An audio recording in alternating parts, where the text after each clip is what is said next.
बिस्मिल्लाहिर्रहमानिर्रहीम। आज का एक छोटा सा टॉपिक है जी हमारा, वो है नेक्स्ट।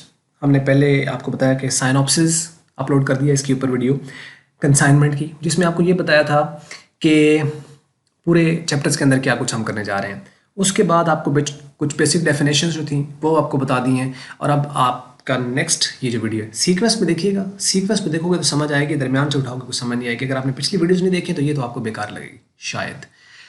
अकाउंट्स कौन से हम बनाते हैं कंसाइनमेंट के अंदर? पूरी कंसाइनमेंट में 4 तरह के अकाउंट्स बनते हैं। पूरी कंसाइनमेंट में 4 तरह के अकाउंट्स बनाए जाते हैं। वैसे तो आप बनाना चाहो तो उसमें कैश अकाउंट आ रहा है वो भी होगा, लेकिन मेजर जो रिलेटेड होता कंसाइनमेंट है वो सिर्फ मेन अकाउंट्स जो हैं वो 4 मेन अकाउंट्स हम बनाते हैं कंसाइनमेंट के अंदर। 3 कंसाइनर बनाता है और 1 कंसाइनी बनाता है। बात समझ आइए, 3 कंसाइनर बनाता है और 1 कंसाइनी बनाता है। 3 कंसाइनर कौन से बनाएगा और 1 कंसाइनी कौन सा बनाएगा? कंसाइनमेंट, एक पर्टिकुलर कंसाइनमेंट से related in relation to the principal and agent 4 accounts बनेंगे। कौन कौन से हैं? एक का नाम है कंसाइनमेंट अकाउंट, एक का नाम है कंसाइनी अकाउंट, एक है goods sent on consignment account और एक कंसाइनर अकाउंट। ये 4 अकाउंट्स बनते हैं। जो पहले 3 हैं ये कंसाइनर बनाता है, जबकि जो ये आखिरी वाला है ये कंसाइनी बनाता है। अच्छा, बहुत आसान होगा अगर आपको ये जहन में रहेगा। कंसाइनर कंसाइनी का अकाउंट बनाएगा, कंसाइनर अपना तो अकाउंट नहीं बनाएगा, अपना अकाउंट तो बनाने की जरूरत नहीं है, दूसरे का अकाउंट बनाएगा ताकि पता चले उसे मैंने क्या लेना क्या देना। इसी तरीके से जो कंसाइनी होगा वो कभी अपना अकाउंट नहीं बनाएगा, वो कंसाइनर का अकाउंट बनाएगा। बात अगर आपको ये जहन में रही, एंट्रीज को करने में और अकाउंट्स को मेंटेन करने और उसको क्वेश्चन को सॉल्व करने में बहुत हेल्प मिलेगी। कभी याद रखना, कंसाइनी की बुक में कभी कंसाइनी का नाम नहीं आएगा और कंसाइनर की बुक में कभी कंसाइनर का नाम नहीं आएगा। अगर आपको ये कॉन्सेप्ट याद रहा, बहुत छोटा सा फार्मूला है, बहुत छोटा सा फार्मूला है, दोबारा सुन लो। कंसाइनर की बुक में कभी कंसाइनर का नाम नहीं आएगा और कंसाइनी की बुक में कभी कंसाइनी का नाम नहीं आएगा। ये कॉन्सेप्ट अगर आपके जहन में रहा, कमाल हो जाएगा और प्रॉब्लम कहीं नहीं आएगी। हम जो भी यहाँ पे क्वेश्चन कराएंगे ना आपको, उसके अंदर कोई ना कोई ज़रूर कोई ना कोई ऐसा कॉन्सेप्ट, कोई ना कोई ऐसा फार्मूला देंगे जिससे आपके लिए क्या होगा, आसानी रहेगी। और वो आसानी ही असल में हर तरह की प्रॉब्लम को सॉल्व करने में मदद करती है।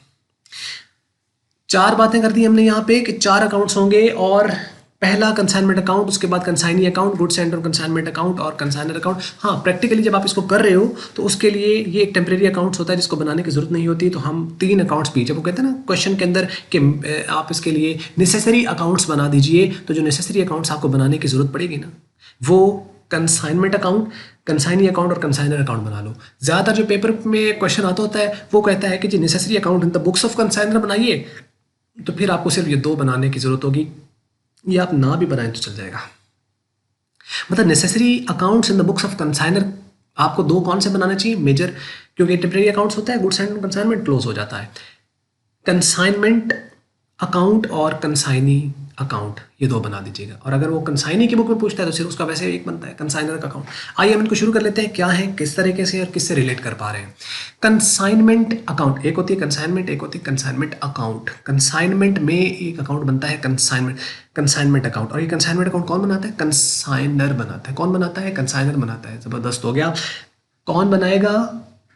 कंसाइनर बनाएगा। तो कंसाइनमेंट जब बनाता ही कंसाइनर है तो इसका मतलब एक बात आपको अगले जहन में रहनी चाहिए, कभी भी कंसाइनी की बुक में कंसाइनमेंट का अकाउंट नहीं आएगा। कभी भी कंसाइनी की बुक में कंसाइनमेंट का अकाउंट नहीं, कभी भी कंसाइनी की बुक में कंसाइनमेंट अकाउंट का नाम नहीं आएगा। क्यों? क्योंकि वो अकाउंट बनाता ही नहीं।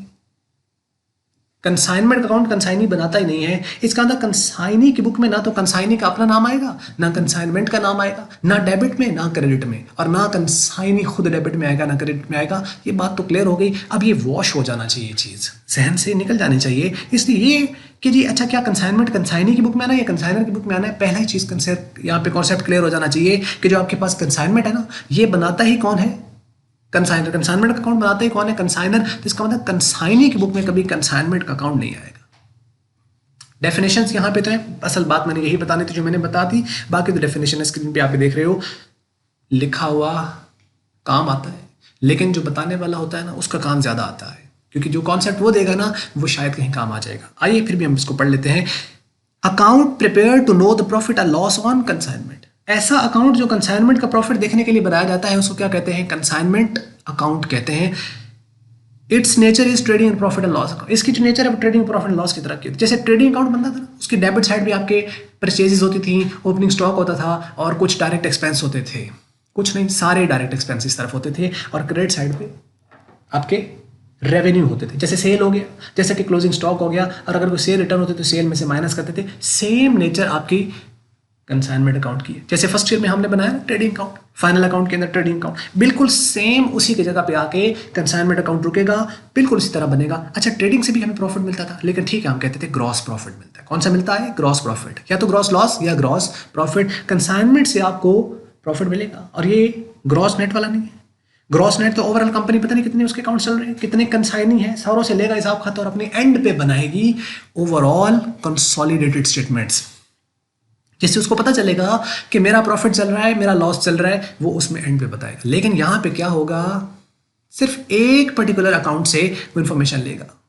अच्छा, अब ये कंसाइनमेंट जो अकाउंट होगा, ये जस्ट कंसाइनमेंट, एक पर्टिकुलर कंसाइनमेंट का प्रॉफिट या लॉस बताएगा। मतलब हो सकता है अगर आपका एक कंसाइन, फॉर एग्जांपल आप कंसाइनर हो और आपके हो सकता है बहुत सारे एजेंट काम कर रहे हो। अगर आपके 10 एजेंट काम कर रहे हैं तो पहले एजेंट से उसका अलग आप कंसाइनमेंट अकाउंट बनाओगे अपनी बुक्स ऑफ अकाउंट के अंदर, एक पर्टिकुलर कंसाइनी के लिए, और दूसरे के लिए भी कंसाइनमेंट अकाउंट बनेगा, तीसरे के लिए भी बनेगा, चौथे के लिए बनेगा, पांचवें के लिए, छठे, सातवें, आठवें, नौवें, 10वें के लिए। 10 के 10 जब बन जाएंगे ना, तो उसमें से हो सकता है कोई 2 लॉस में गई हो तो 8 प्रॉफिट्स में गई हो। अब आप क्या करोगे, सारे प्रॉफिट्स को ऐड कर लोगे, सारे लॉस उसमें जो होगा उसमें डिडक्ट करने के बाद आपका नेट प्रॉफिट इस तरीके से निकलेगा, जिसका है net profit overall on the whole consignment. जितने आपके कंसाइनी से सारों से इंफॉर्मेशन आने के बाद आप उसको प्रॉफिट या लॉस निकालोगे। बात समझ आ गई होगी। लेकिन यहाँ बुक में ऐसा आएगा? ऐसा नहीं आएगा। यहाँ क्या होगा, सिर्फ एक ही केस होगा। मतलब एक था राजा, एक थी रानी, एक कंसाइनर, एक कंसाइनी, मतलब सिर्फ एक कंसाइनर, एक कंसाइनी आएगा, ज्यादा नहीं होगी। यानी 1-to-1 रिलेशन होगा, एक कंसाइनर और एक कंसाइनी 1-to-1 रिलेशन। कभी ऐसा नहीं होगा कि एक कंसाइनर है तो 2 कंसाइनी दे दिए, कभी ऐसा नहीं होगा कि 2 कंसाइनर को एक कंसाइनी दे दिया, या बहुत सारे कंसाइनर बहुत से कंसाइनी के साथ जुड़ गए। ऐसा नहीं होगा। बिल्कुल किस तरीके से फार्मूला चलेगा, एक कंसाइनर और एक कंसाइनी, सीधी सीधी बात, नो बकवास। आ जाइए शुरू कर लेते हैं। Account prepare to know the profit and loss on the consignment is called consignment account. Its nature is of the trading and profit and loss account. Nature कैसी होती है? ट्रेडिंग प्रॉफिट एंड लॉस की तरह की होती है। It is a prepared in the books of consign. ये बात आपको अहम, वैसे तो लिखने में तो यही आती है, डेफिनेशन जब मांगेगा ना टीचर वो ये मांगेगा, लेकिन मैं बताऊंगा आपको सबसे अहम बात ये। क्यों ये सबसे अहम है? क्योंकि ये हेल्प करती है। It is prepared in the books of consign. Consignor की बुक में बनेगा, कंसाइनमेंट अकाउंट कंसाइनी की बुक में नहीं बनेगा। छोटी सी बात है लेकिन काफी हेल्पफुल होगी। Consignee account, it is the personal account of the consignee maintain in the books of consign. ये भी कौन मेंटेन कर रहा है? कंसाइनर कर रहा है किसका? कंसाइनी का। मेंटेन कौन कर रहा है? कंसाइनी कर रहा है। ओ, कंसाइनर कर रहा है और है किसका? कंसाइनी का। ये ऐसा क्यों हो रहा है कि है कंसाइनी का और कर मेंटेन कंसाइनर रहा है? भाई ऐसा ही होगा कि कंसाइनी का ही होगा, लेकिन कंसाइनर ही मेंटेन करेगा। क्यों? क्योंकि दूसरे अकाउंट में आपने या पैसे देने हैं या पैसे लेने हैं, आप बताओगे। We show the net amount payable or receivable from the consignee. ये पता चलेगा कि आपने या तो पैसे उसको देने हैं या पैसे लेने हैं। मतलब ये डेटर क्रेडिटर होता था ना, उस नेचर का है, लेकिन है नहीं, क्योंकि ये डेटर क्रेडिटर एक दूसरे नहीं है। लेकिन एक है कि या तो पेएबल है या रिसीवेबल, या पैसे लेने हैं या पैसे देने हैं। लो जी, ये बात क्लियर होगी यहाँ पे। इसका बिल्कुल जैसे ये बनता है ना, वैसा ये बनता है। लेकिन इसमें अगर रिसीवेबल आ रहे हैं तो इसमें पेएबल आ गए। अगर इसके अंदर आपके पेएबल आ रहे हैं तो फिर इसका मतलब इसमें रिसीव, यानी मतलब क्या हुआ कि अगर तो कंसाइनर ने पैसे देने हैं तो कंसाइनी ने लेने हैं, और अगर कंसाइनी ने लेने हैं तो फिर कंसाइनर ने देने हैं। यानी अगर ये रिसीवेबल, इसकी बुक में रिसीवेबल आ रहा है कंसाइनी, तो इसकी बुक में कंसाइनर पेएबल आएगा। जितना बैलेंस इसका निकलेगा उतना बैलेंस इसका निकलेगा। ये बात समझ आ रही है? जितना बैलेंस कंसाइनी का निकलेगा उतना बैलेंस कंसाइनर, जितना कंसाइनी का बैलेंस उतना कंसाइनर। ये कैसे मुमकिन है? बिल्कुल ऐसे ही तो होना चाहिए कि मैंने अगर किसी के 500 देने तो उसका मतलब उसने मेरे से 500 लेने। दोनों की नेचर अलग होगी, बात तो एक ही होगी। मेरे ऊपर लाइबिलिटी है, उसका एसेट है। मेरे ऊपर लाइबिलिटी है, उसका एसेट है। मेरे लिए पेएबल है, उसके लिए रिसीवेबल है। हो सकता है इसके उल्ट नेचर हो, मेरे लिए रिसीवेबल हो और उसके लिए पेएबल हो। Clear? Good sent on consignment, तीसरा account. It's a temporary account which is maintain in the books of consignor. ये भी कौन मेंटेन कर रहा है? कंसाइनर। ये भी कौन मेंटेन कर रहा है? कंसाइनर। तो 3 बनाए कंसाइनर ने अकाउंट। कौन कौन से? कंसाइनमेंट, कंसाइनी और good sent on consignment. It is open and credited when goods are sent to consignor. जब चीजें भेजी जाती हैं तो एंट्री आपको याद होगी ना पीछे, बल्कि अब उसको अगर हमें थोड़ा बहुत पढ़ा हुआ है, consignment to goods sent on consignment मतलब क्रेडिट होता है जब चीजें भेजी जाती हैं। And it is close to the debited. It is closed and debit. ये क्लोज होता है, डेबिट। ओपन होता है, क्रेडिट होता है, क्लोज होता है, डेबिट होता है। बात समझ लगी? ओपन होता है और क्रेडिट होता है, और क्लोज होता है तो डेबिट। ओपन होता है तो वंस मोर, कम ऑन, एक बार ये ओपन होगा तो क्या होगा, क्रेडिट, और जब ये क्लोज होगा तो डेबिट हो जाएगा।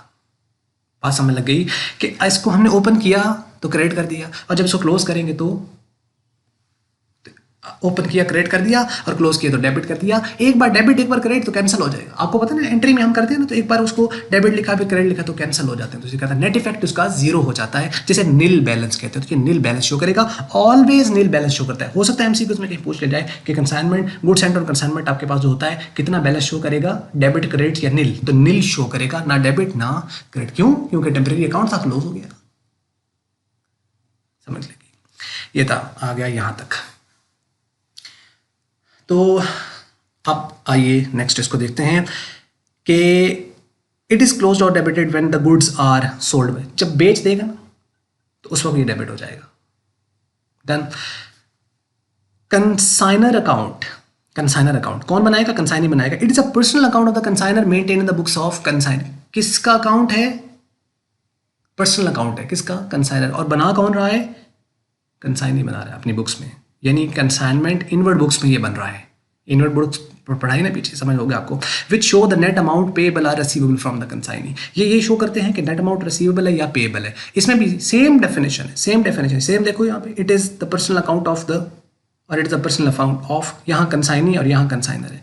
Maintain in the books of, maintain in the books of, यहाँ कंसाइनर और यहाँ consignee, which show the net amount payable or receivable from which show the net amount payable or receivable from consignee, और यहाँ पे consigner। ठीक है, यहाँ गलती होगी ना, यहाँ पे ये निकल जाती है। ये उसने पेबल या रिसीवेबल, ये कंसाइनर से, ये कंसाइनी से और ये कंसाइनर से।